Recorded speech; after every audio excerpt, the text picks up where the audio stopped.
After you've marked that, if you would go ahead and open up to 2 Chronicles chapter 32. 2 Chronicles chapter 32 is where we're going to be at in just a second. It's so good to see everybody out. I'd like to echo what was said earlier. We do have a good crowd, although this is my first time on Sunday morning, so I don't know what the normal Sunday crowd looks like. But this looks impressive from where I'm standing. So if you're visiting here with us, I am also visiting. We have that in common, but I would encourage you to get in contact with one of the members here. Maybe we can arrange a study or get to know you a little bit better. It's always good to meet people traveling or from different areas. Since this is the last time that I'll get to speak to you, at least today, I want to make mention of the fact of how much I appreciate the hospitality this weekend. Everything this weekend has just been fantastic. I've enjoyed so much getting to know the elders and the deacons and everybody else that has been associated with this weekend. Everybody that I've met has been very kind and has been very thoughtful, in spite of the fact that I know Wiley, and Wiley's there with us in Greenville. Nobody really held that against me, which was nice. So I appreciate the kindness. I appreciate the hospitality so much. I do need to correct one thing, though. Carrie mentioned yesterday that I don't know what a razorback is. I do know what a razorback is. It's just in Texas, we call them boars, and so that's why I had the little misunderstanding there. I just didn't want anybody to think that I'm not familiar with the local wildlife, because that would be a gross misjustice. As we mentioned during the Bible class, I'm a big fan of character studies. Right now on Wednesday night, we are engrossed in a study on the prophet Elisha. We usually talk about Elijah, but Elisha, I think, is a character that he can have a whole lot to say about. He kind of intertwines with a lot of biblical history, and so that's what we're doing on Wednesday nights, at least back home in Hillside. And one of the greatest biblical characters, in my opinion, that oftentimes goes overlooked is the character of Hezekiah. Hezekiah has kind of a weird Forrest Gump-esque style throughout Scripture where he kind of reappears at different moments and then he kind of disappears and he kind of comes and he goes. But Hezekiah has a few moments that are really, really powerful. And you think especially of the time where he prays to God for 15 extra years of life, looks towards the wall and says that prayer, and then God grants that prayer. You think not too many verses after that where Hezekiah then shows all the kingdom of Babylon, everything that is in the storehouse. One of the greatest blunders of at least Hezekiah's life, even though it pales in comparison to most of the other blunders that all the other kings of Israel and Judah would have. But there's one moment in particular in Hezekiah's life that is probably, in my opinion, one of the most powerful. And as we talked about this morning in class, I think it works best when you put yourself in the story. And Isaiah chapters 47, 48, 49 kind of do a good job of talking about this story.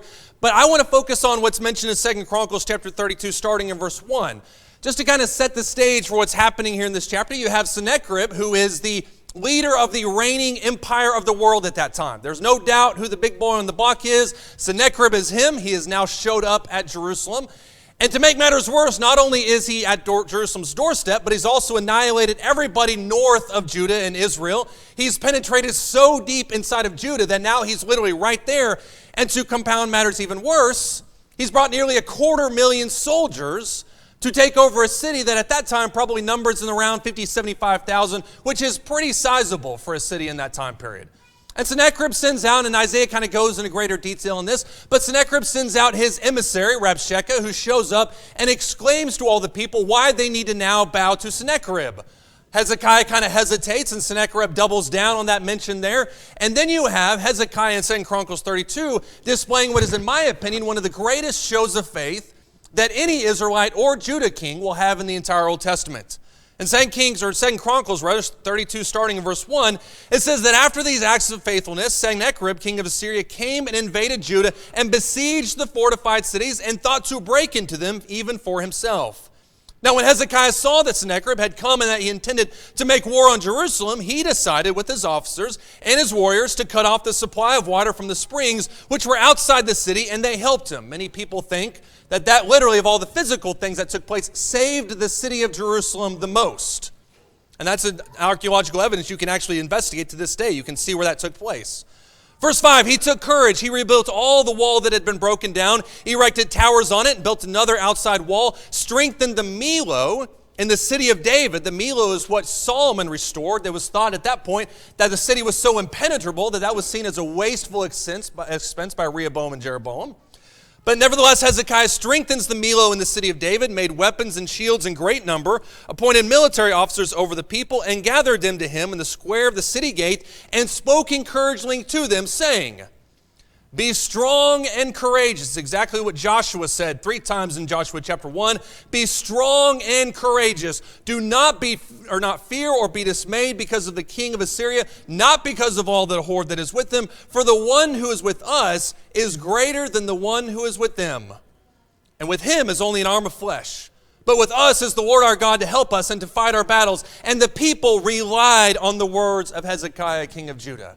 Isaiah goes into a little bit greater detail about this whole story. Isaiah talks about how Hezekiah brings this kind of shawl out in front of the entire people, and he bows down, he prostrates himself before the entire country, and he prays this magnificent prayer of strength towards God, asking God to protect not only the city, but also everybody that's inside of it. And for Hezekiah to do that at that point in time is a remarkable show of faith. Because while everybody else in the world is trying to get shields and swords and spears to physically defend themselves, Hezekiah essentially pushes all that to the side, puts all his chips into the middle of the table, and says, the one in my corner is God. And that's noteworthy considering the fact that many kings before him and many kings after him would not even have a shred of that amount of faith.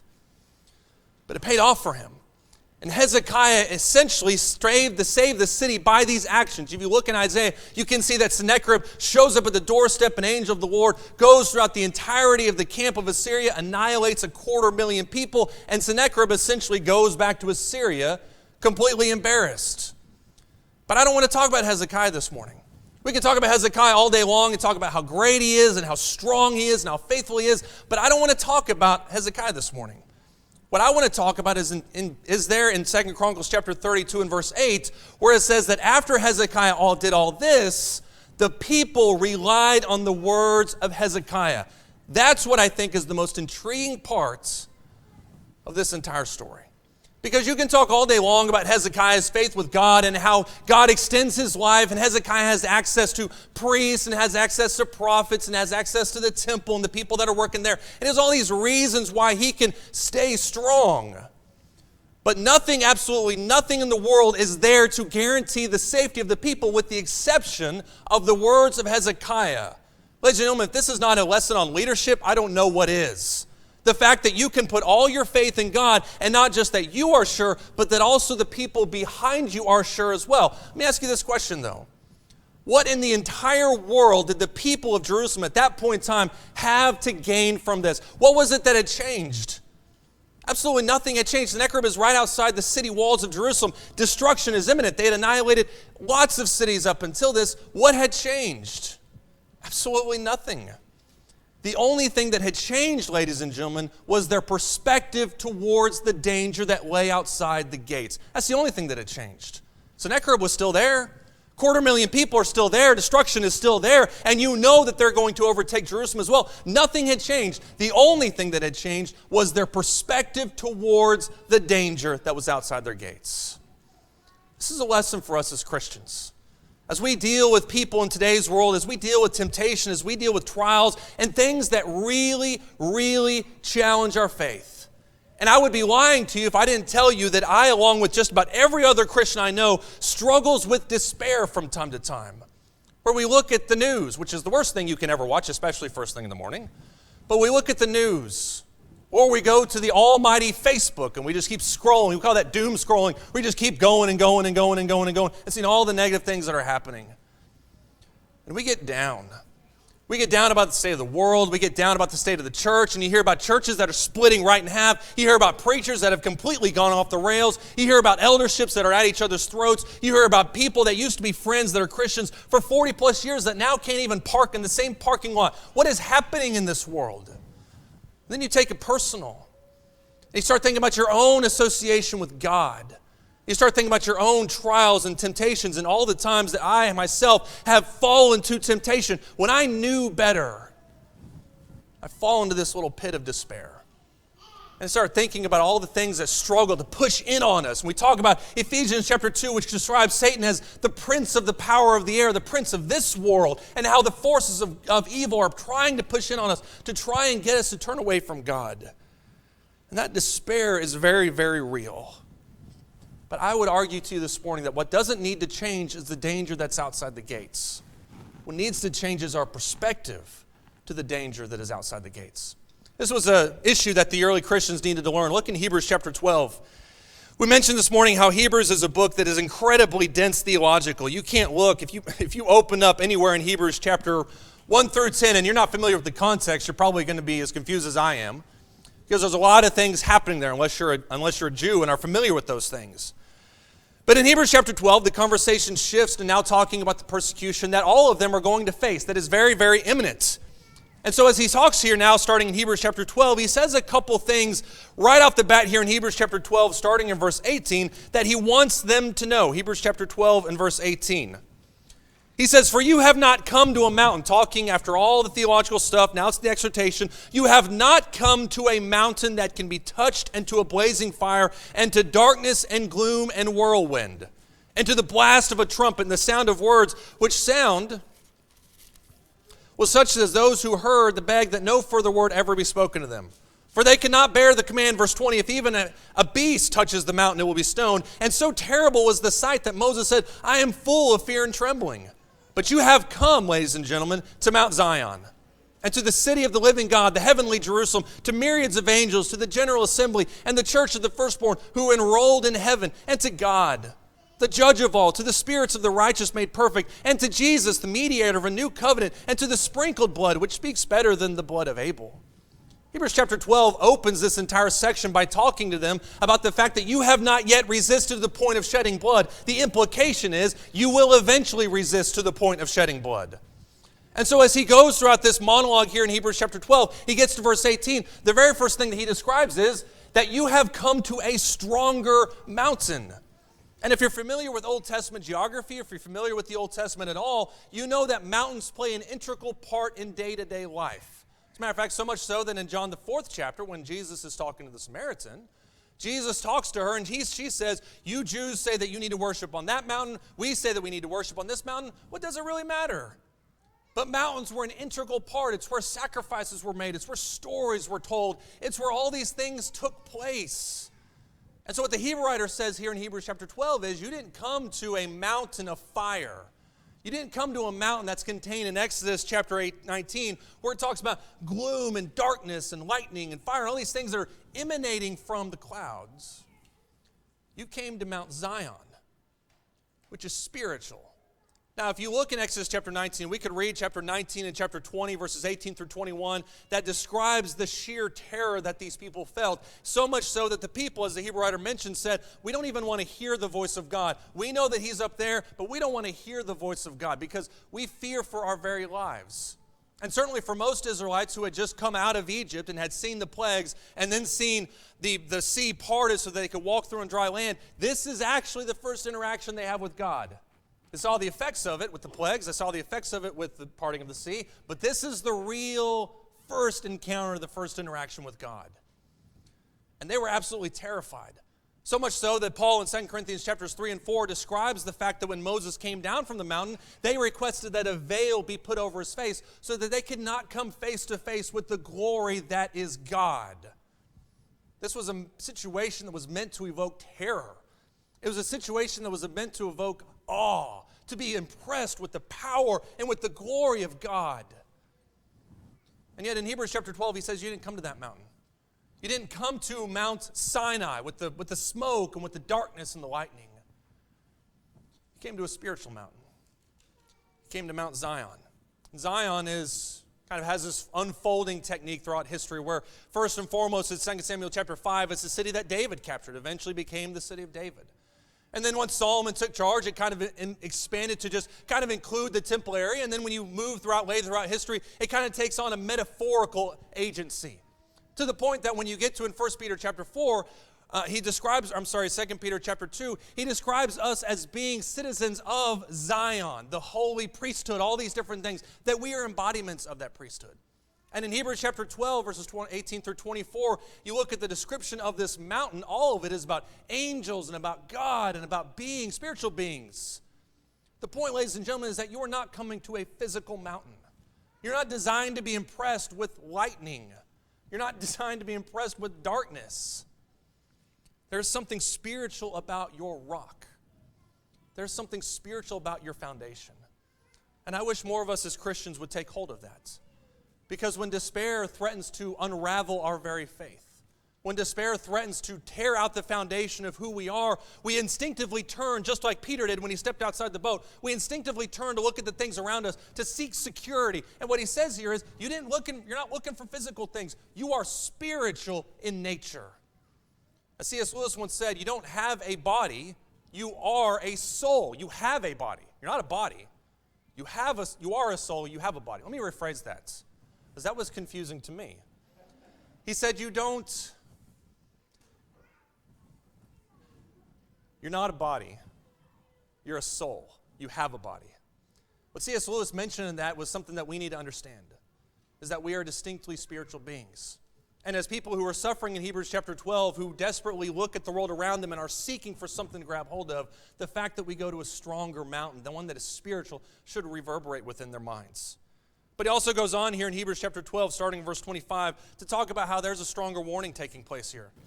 In Hebrews chapter 12, starting in verse 25, he says, "See to it that you do not refuse him who is speaking. For if those did not escape when they refused him who warned them on earth, how much less will we escape who turn away from him who warns from heaven?" By my count, by the way, that's the third time the Hebrew writer says that. Don't turn away from God. If they didn't escape then, you're not going to escape now. It's the third time he says that. Verse 26, his voice shook the earth then, but now he has promised, saying, "Yet once more I will shake not only the earth, but I will also shake the heaven." This expression, "yet once more," denotes the removing of those things which can be shaken, as of created things, so that those things which cannot be shaken, those are the things that remain. Therefore, since we receive a kingdom which cannot be shaken, let us show gratitude. That's the key word there, by which we may offer to God an acceptable servants with reverence and awe, for our God is a consuming fire. Make no mistake about it, ladies and gentlemen, when you hear this in Hebrews 12, 25 through 29, you are meant to be fearful. That's the whole point of it. That's why he ends it here in verse 29 by saying our God is a consuming fire. Anybody that has an understanding of God's power and doesn't come away at least a tiny bit scared doesn't get the point. But he says here in Hebrews chapter 12, verses 25 through 29, you have a stronger warning. Because as he would say in Hebrews chapter 10, everyone who sets aside the law of Moses dies without mercy on the testimony of 2 or 3 witnesses.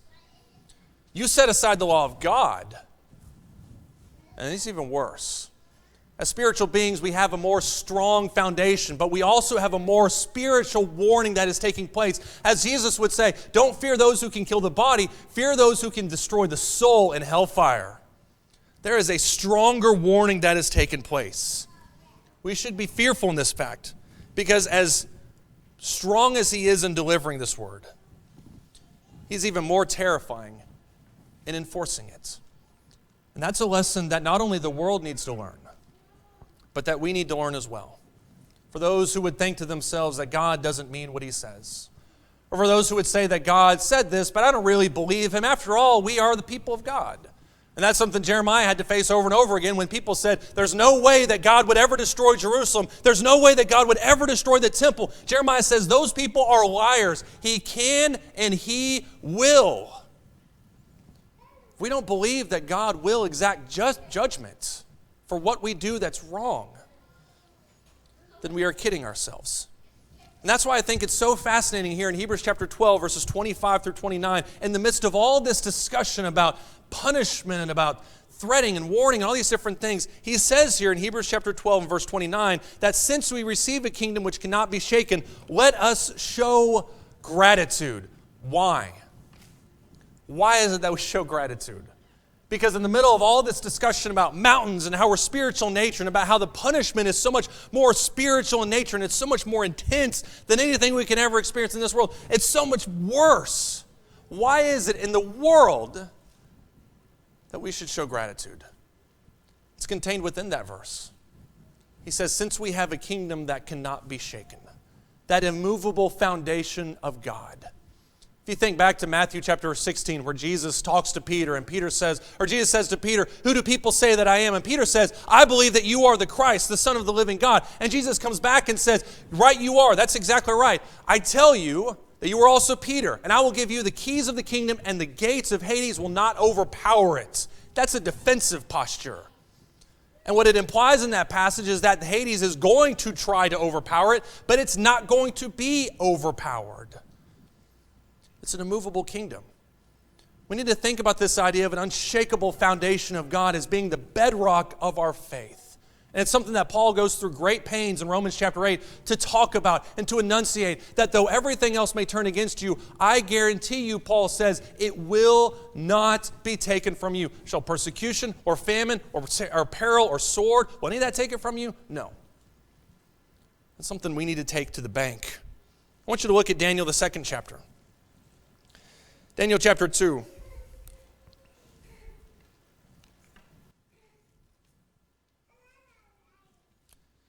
Most of us are familiar with the story, at least if we've been in Bible classes as children or if we've ever heard this story sometimes in Bible classes, sermons, things like that. It's a very common story. But Daniel chapter 2, starting in verse 36.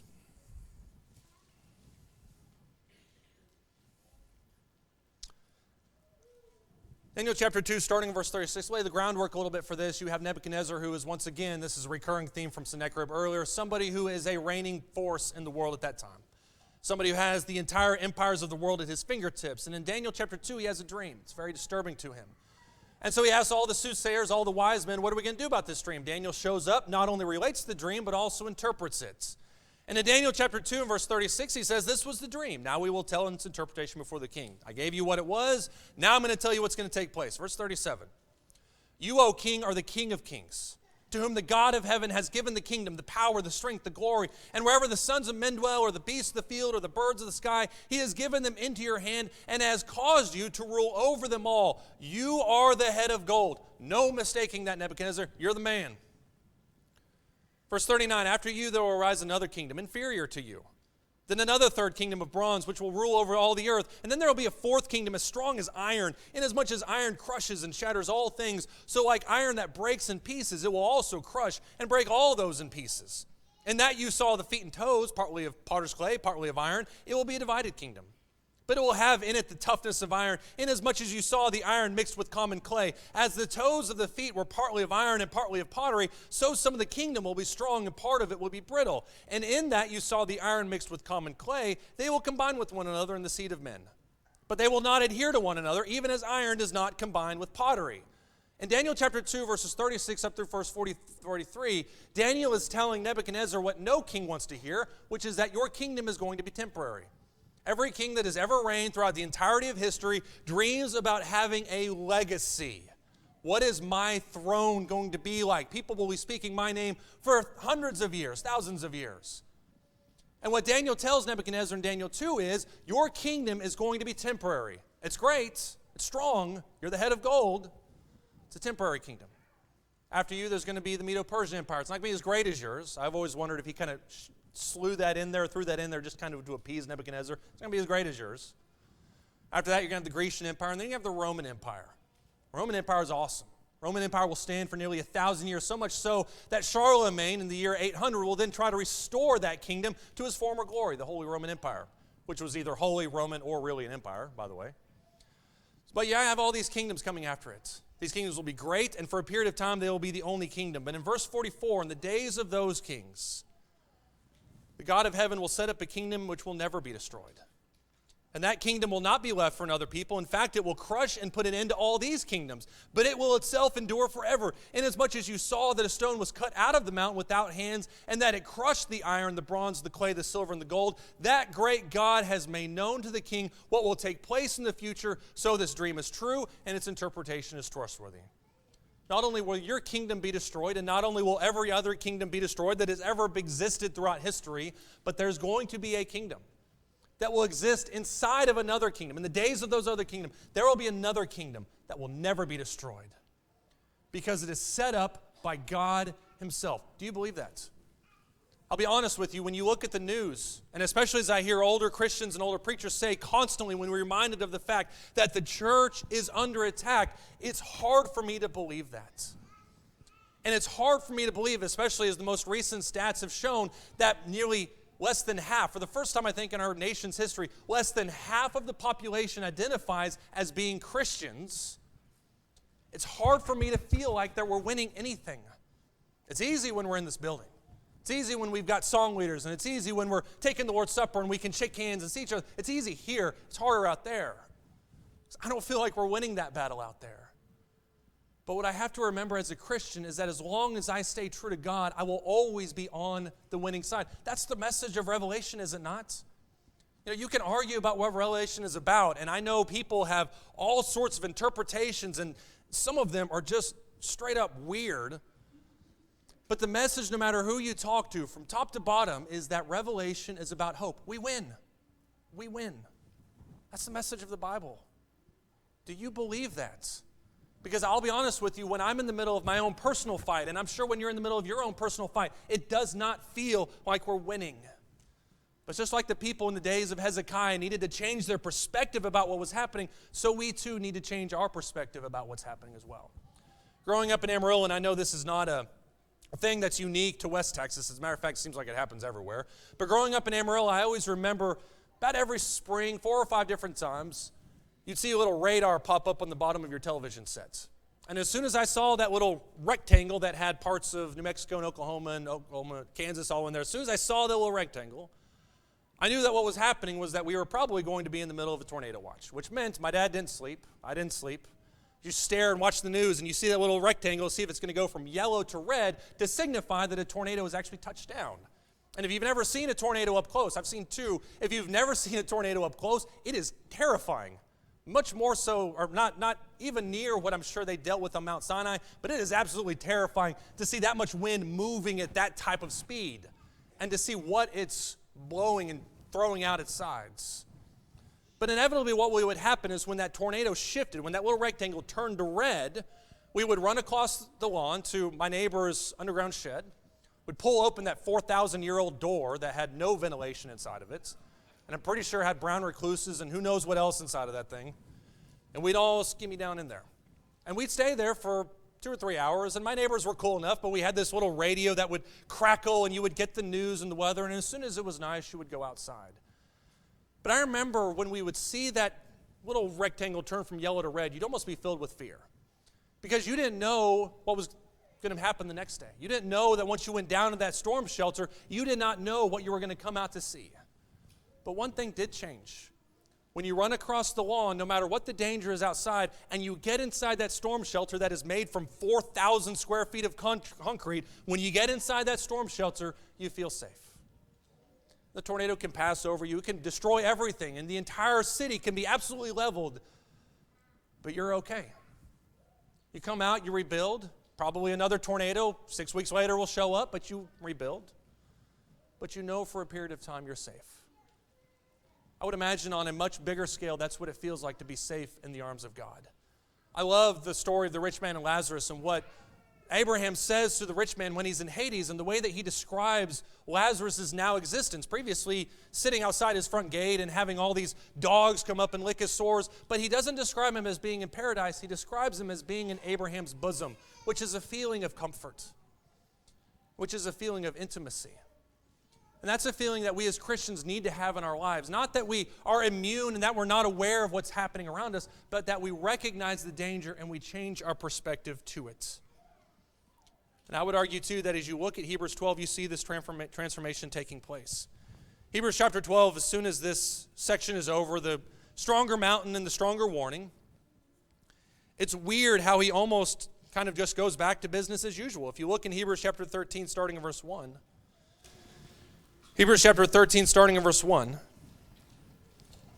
you have all this discussion about mountains and warnings and terror and fear and gratitude.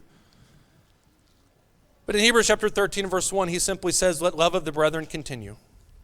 Don't neglect to show hospitality to strangers, for by this some have entertained angels without knowing it. Remember the prisoners as though in prison with them, and those who are ill-treated, since you yourselves also are in the body. Marriage," verse 4, "is to be held in honor among all. The marriage bed is to be undefiled. For fornicators and adulterers God will judge. Make sure that your character is free from the love of money, being content with what you have. For he himself has said, I will never leave you, I will never forsake you. So that we may confidently say, the Lord is my helper, I will not be afraid. For what will man do to me?" He doesn't take this nonchalantly in Hebrews chapter 13, verses 1 through 6, to say that it doesn't really matter what happens outside. You should just go on your way whistling. But what he does describe is, don't let the fear paralyze you to the point that you can't move. And a lot of Christians, and especially in that weird 2 to 3 day period in between the crucifixion and the resurrection, you have the apostles up in the upper room and they're terrified. The door is shut for fear of Jews. There's a very palpable sense of dread that's happening. But the Hebrew writer, as soon as he talks about the stronger mountain, the stronger warning, he says, don't let that paralyze you. Life goes on as normal. Let love of the brethren continue. Don't neglect to show hospitality. Keep the marriage bed safe. All these things that we know as Christians, and yet sometimes we skim a little bit because of fear. But we have a mountain that is immovable. We have a mountain that is unshakable. We have a foundation, and we're part of a kingdom that cannot be moved by any other force on this earth. And we're all members of it as Christians. And because of that, we should be grateful. That even though the entire world be destroyed and that everything else around us just be completely annihilated, we still have that kingdom. And we're still part of that kingdom. So to that I ask you, are you a part of that kingdom?